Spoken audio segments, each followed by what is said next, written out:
तेरा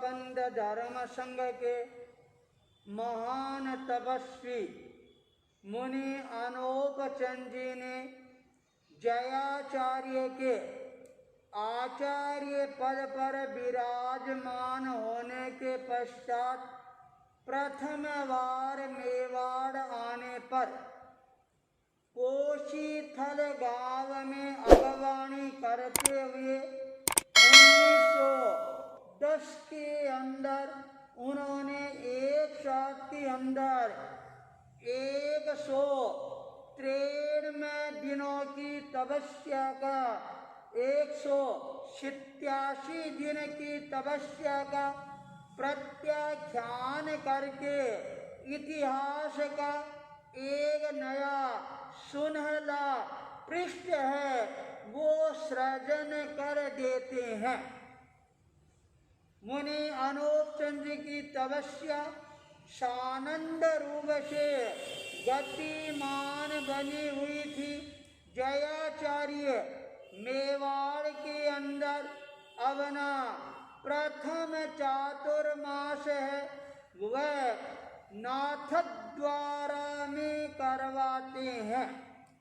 फौजमल जी तलेसरा के विशेष निवेदन पर उनके द्वारा बनाई हुई नई हवेली के अंदर जयाचार्य ने 1910 का चातुर्मास किया। उस समय साध्वी दीपांजी जिनका पिछला चातुर्मास है वह पूर्व में था और 2 साध्वियों ने एक साथ के अंदर 6 महीने की तपस्या करके जयाचार्य के हाथों से पारणा करके इतिहास का नया सुनहरा पृष्ठ अंकित किया था। वो साध्वी दीपांजी 1910 का चातुर्मास है चित्तौड़गढ़ शहर में करती है जहाँ पर श्रद्धा के केवल 2 परिवार थे, ताराचंद जी ढीलीवाल और एक अन्य संचेती परिवार। ताराचंद जी ढीलीवाल दीपांजी के इस साहसपूर्ण निर्णय के लिए बहुत ज्यादा मन में प्रसन्न थे। 17 साध्वियों के साथ साध्वी दीपांजी है चित्तौड़गढ़ के लिए पधारती है और उस समय 17 में से 5 साध्वियों को साध्वी जेठाजी के नेतृत्व के अंदर हमीरगढ़ में चातुर्मास करवाती है और 12 साध्वियों के साथ स्वयं अपना चातुर्मास है वह चित्तौड़ शहर में करवाती है। जब चित्तौड़ में प्रवेश करती है ताराचंद जी ने कहा साध्वी प्रवत आपने हमारे पर बड़ा अनुग्रह किया है।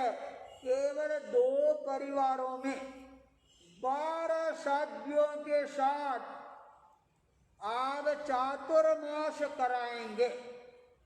साध्वी दीपांजी ने कहा अरे तेरे जैसा दार्थिक श्रावक एक भी बहुत है।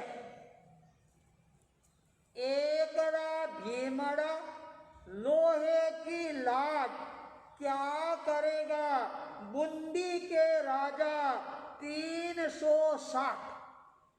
यह बात सुनकर ताराचंद जी है हर्ष विभोर बन जाती हैं। साध्वी दीपांजी के चरणों में झुक जाती हैं। दीपांजी ने कहा ताराचंद जी तुम हमारे धर्म संघ के एक भीम हो, और यहाँ पर चातुर्मास करना ये मेरे लिए भी बड़ा अच्छा है। साध्वी दीपान जी का यह साहस सभी लोगों के भीतर में एक नई चेतना का जागरण करने वाला बन जाता है।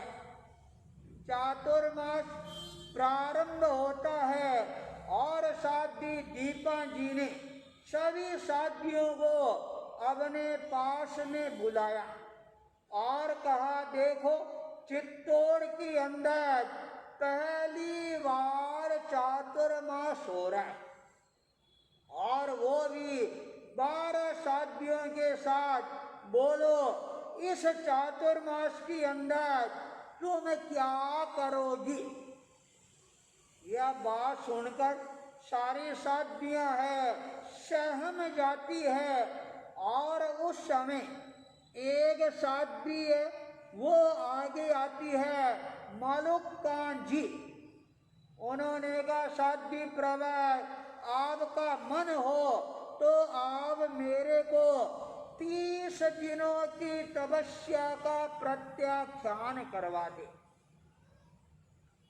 दूसरी साध्वी ज्ञाना जी सामने आती है और उन्होंने कहा, साध्वी प्रवर मेरे को 31 दिन की तपस्या का प्रत्याख्यान करवा दो। तीसरी साध्वी हस्तु जी सामने आती है और कह दिए, साध्वी प्रवर मेरे को 30 दिनों की तपस्या का प्रत्याख्यान करवा दो। चौथी साध्वी जेतान जी सामने आती है और उन्होंने कहा, साध्वी प्रवर मेरे को 63 दिनों की तपस्या का प्रत्याख्यान करवा दो। पांचवी साध्वी सामने आती है सेबू जी। उन्होंने कहा, मेरे को 10 दिन की तपस्या का प्रत्याख्यान करवा दो। छठी साध्वी रामू जी सामने आती है और उसने कहा, मेरे को 15 दिनों की तपस्या का प्रत्याख्यान करवा दो। सातवीं साध्वी सुंदर जी सामने आती है, उसने कहा, मेरे को भी 15 दिनों की तपस्या का प्रत्याख्यान करवा दो। आठवीं साध्वी मूड़ा जी सामने आती है और कहती है, मेरे को 10 दिनों की तपस्या का प्रत्याख्यान करवा दो। मानो चित्तौड़ के अंदर तपस्या करने वालों की जड़ी लगनी प्रारंभ हो जाती है। 12 साध्वियों में 8 साध्वियां हैं तपस्या के लिए तैयार हो जाती है।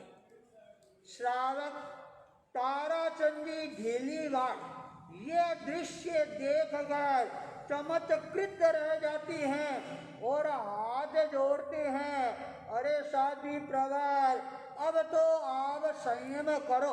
क्या 12 की 12 साध्वियां हैं, वो तपस्या करके बैठोगी क्या? फिर हमारे गोचरी कौन करेगा? हमारे हाथ से 12वां व्रत है, यह कौन निभ जाएगा? यह बात सुनकर साध्वी दीपा जी ने और साथियों को हाथ से इशारा किया, रोका और कहा, आड़ बहुत है। चित्तौड़ के अंदर 8 साथियों की तपस्या का बहुत बड़ा ठाट लग जाता है और जो कोई भी सुनता उन तपस्वी साथियों को देखने के लिए आने प्रारंभ हो जाते हैं। मन में श्रद्धा भक्ति का जागरण होता है और लोग निवेदन करते हैं, हमारे घर पर भी गोचरी की कृपा करवाना। साध्वी दीपा जी ने चित्तौड़गढ़ के अंदर केवल 2 घर नहीं, औरों रास्ता खोलकर और इतिहास का एक नया सुनहला पृष्ठ है ये सृजन कर दिया। जयाचार्य नाथद्वारा में काली पोल में अवना चातुर्मास प्रवास है ये प्रारंभ करवाते हैं। उस समय जयाचार्य के मन के अंदर एक नया चिंतन है ये उभर कर सामने आता है। हमारे संघ में साथियों की संख्या है वह बहुत ज्यादा तेजी के साथ के अंदर बढ़ती जा रही है। इन साथियों को सुव्यवस्थित बनाने के लिए मेरे को कोई नया चिंतन करना चाहिए। नए चिंतन के साथ के अंदर जयाचार्य का जो ध्यान है वह ध्यान सरदार सती पर केंद्रित हो जाता है। सरदार सती को जयाचार्य ने स्वयं अपने हाथों से उदयपुर शहर में दीक्षा प्रदान की थी और दीक्षा देने के बाद जब चोटी के केस है ये उखाड़ने का नंबर आता है तब जयाचार्य ने कहा अरे सरदार तेरे को अपनी चोटी है औरों के हाथों से नहीं उखड़वानी है। तो स्वयं अपनी चोटी का लोंचन है ये अपने हाथ से कर। सरदार सती देखती रह जाती है और सरदार सती ने अपने हाथों से अपनी चोटी को उखाड़ कर और इतिहास का एक नया पृष्ठ है सुनहला वह सर्जित कर दिया था। सरदार सती का जीवन है वह एक तरह से संघर्षों का जीवन था। जयाचार्य का ध्यान सरदार सती पर केंद्रित होता है। अच्छा दिन देखकर अच्छा मुहूर्त और समय देखकर लाभ अमृत का दुगड़िया देखकर जयाचार्य ने विजय मुहूर्त के समय सरदार सती को अपने पास में बुलाया और कहा देख सरदार अब अपने संघ के अंदर साथियों की संख्या बहुत ज्यादा बढ़ती जा रही है और यूं तो साथियों का जो काम काज है आचार्य भिक्षु आचार्य भारमल जी आचार्य रायचंद जी के समय अनेकों साधियां संभाल रही थी। साधी हीरान जी और साधी दीपान जी आदि पर आज मैं एक नई व्यवस्था का सूत्रपात है ये करना चाहता हूँ।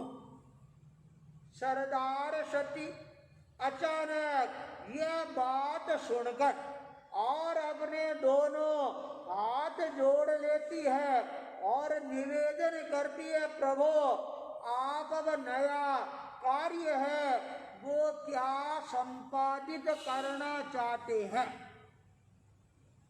तब जयाचार्य ने कहा सरदारन जी यूं बैठे बैठे नया कार्य का प्रारंभ नहीं होता है।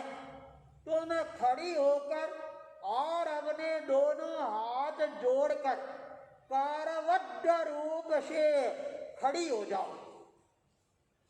जयाचार्य का आदेश मिलते ही सरदार सती है दोनों हाथ जोड़कर और जयाचार्य के सामने खड़ी हो जाती है। सामने साध्वियां विराजमान थी, संत विराजमान थे, फौजमल जी तलेसरा आदि श्रावक श्राविकाएं हैं, वो भी उस समय उपस्थित थे।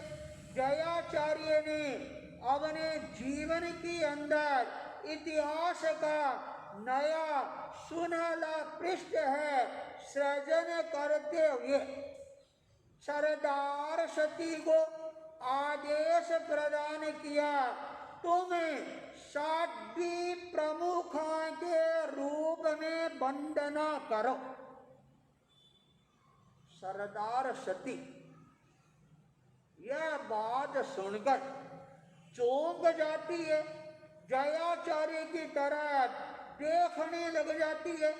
जयाचार्य ने कहा, अरे सरदार, मेरी तरफ क्या देख रही है? जब मैंने कह दिया तुम्हें साध्वी प्रमुख पद को स्वीकार करो, तो अब तेरे को ननुनच है, ये करने की जरूरत नहीं है। और तत्काल 3 प्रदक्षिणा देकर और विनम्रता के साथ के अंदर ये पद है स्वीकार कर लेना चाहिए। जयाचार्य की इस बात का समर्थन है। पास में बैठे साधु साध्वियां, श्रावक श्राविकाएं भी करना प्रारंभ कर देती हैं, पर सरदार सती के लिए थोड़ा सा संकोच का अनुभव होना प्रारंभ हो जाता है। मन में चिंतन कर रही है, अरे साध्वी दीपा जी सारा कार्य संपादित कर रही है, फिर जयाचार्य ये नया पद है क्यों सृजन करवा रही है? जयाचार्य की तरफ पलक नजरों से सरदार सती है देखती जा रही है। जयाचार्य ने कहा, सरदार, यूं देखने से काम नहीं चलेगा, पद को स्वीकार करने से काम चलेगा। आखिर में सरदार सती जयाचार्य के उस आदेश को और चतुर्विधि धर्म संघ के उस समर्थन को वह टाल नहीं सकती है और 3 प्रदक्षिणा देकर जयाचार्य के चरणों की अंदर वंदना करती है। जयाचार्य ने कहा, आज से तुम्हारे आगे साध्वी प्रमुखा सरदार सती लगेगा। पास में जो साध्वियां विराजमान थी, जयाचार्य ने उनको संबोधित करते हुए कहा, बोलो साध्वियों, अब तुम सरदारा जी को किस नाम से पुकारोगी? साध्वियों की एक साथ के अंदर आवाज है वह गुंजायमान होती है। महासती साध्वी प्रमुखा सरदार सती। और जब यह ध्वनि गुंजायमान होती है, चारों तरफ तरंगे हैं वो फैलनी प्रारंभ हो जाती है। श्रावक श्राविकाएं भी साध्वी प्रमुखा सरदार सती की जय हो इसके नारों से उसी काली हवेली को गुंजायमान करना प्रारंभ कर देती है। चारों तरफ नए उत्साह का, नए उल्लास का वातावरण है वह बनना प्रारंभ हो जाते हैं। संत लोग जयाचार्य को देखने लग जाते हैं। सभी हाथ जोड़कर नतमस्तक होकर जयाचार्य की उस बुद्धि की प्रशंसा भी करना प्रारंभ कर देती हैं और निवेदन करते हैं, गुरुदेव आपने आज बहुत ही अच्छा निर्णय लिया है और साथियों के लिए एक ऐसा स्थान है आपने निर्धारित कर दिया है जहाँ पर साथियाँ अपने मन की बात है, दुख और दर्द की बात है, वह आराम से खोल कर प्रकट करके और अपने मन को हल्का बनाने के लिए तैयार हो जाएगी। सरदार सती विनम्रता के साथ में जयाचार्य के चरणों में एक बार झुकती है तो वापिस अपने मस्तक को ऊपर उठाने का नाम नहीं लेती है। सारे श्रावक श्राविकाएं, साधु साधियां सरदार सती की ओर देख रही हैं। जयाचार्य मंद मंद मुस्कान के साथ में मुस्कुराते जा रही हैं। जब सरदार सती अपनी गर्दन को ऊपर ही नहीं उठाती है तब जयाचार्य ने कहा, अरे साध्वी प्रमुखा सरदार सती, अब झुकने से काम नहीं चलेगा, अब अपनी गर्दन को सीधा करो और अपने मन के अंदर साध्वी समाज के विकास की परिकल्पना है वह संजोना प्रारंभ करो। हमारा साध्वी समाज है वह कैसे सुव्यवस्थित रहता हुआ धर्म संघ के प्रचार और प्रसार के अंदर अपनी महत्वपूर्ण भूमिका है ये अदा कर सके, यह चिंतन तुम्हारे को करना है। जयाचार्य ने चिंतन का नया बिंदु सरदार सती के सामने रखकर और इतिहास का एक नया सुनहला पृष्ठ है वो सृजन कर देते हैं। सरदार सती ने हाथ जोड़कर गर्दन को ऊपर करके निवेदन किया, गुरुदेव मैं तो आपके चरणों की चरण रज हूँ और आपने मेरे को इस रज को धरती से उठाकर और आसमान पर ले जाकर बिठा दिया। मेरे में इतनी ताकत और क्षमता है क्या जो इन साथियों को मैं संभाल पाऊंगी। जयाचार्य ने कहा, सरदार सती खुद की ताकत का एहसास है वह कभी भी स्वयं को नहीं होता है, पर भीतर में कितनी ताकत है यह सामने वाला व्यक्ति अपनी पार की नजरों से एक सेकंड के अंदर परख लेता है और तेरे भीतर की अंदर हीरे की वह चमक और दमक है जिसके कारण तेरा व्यक्तित्व है ये अपने आप निखरना प्रारंभ हो जाएगा। और देखना एक दिन वह आएगा जब सारा साध्वी समाज है तेरे इर्द गिर्द है इकट्ठा हुआ तेरे को नजर आएगा। जयाचार्य की ये अनुकंपा सरदार सती को और ज्यादा अभिभूत है ये बनाना प्रारंभ कर देती है। नाथ द्वारा की ये जो गूंज है सारे मेवाड़ के अंदर, थाली के अंदर, ढूंढान प्रदेश के अंदर मारवाड़, हरियाणा, दिल्ली की तरफ गुंजायमान होने प्रारंभ हो जाती है।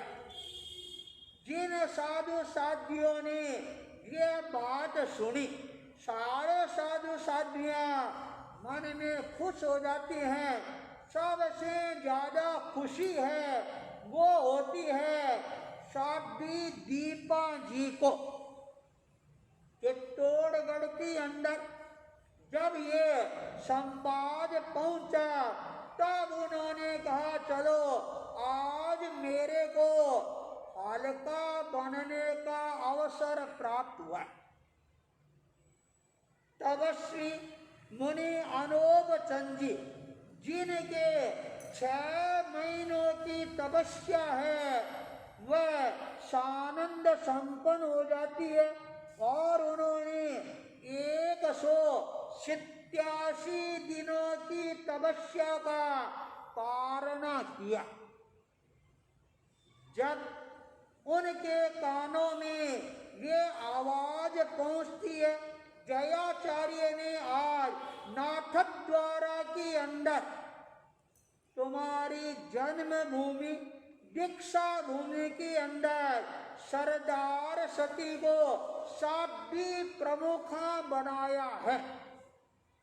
तपस्वी मुनि अनोप चंद जी के मन में और ज्यादा हर्ष की अनुभूति होती है और उसको अपने जीवन में यादगार बनाए रखने के लिए 2010 के अंदर और उन्होंने एक साथ के अंदर 193 दिनों की तपस्या 75 और इतिहास का एक नया सुनहला पृष्ठ है वह सृजन कर दिया।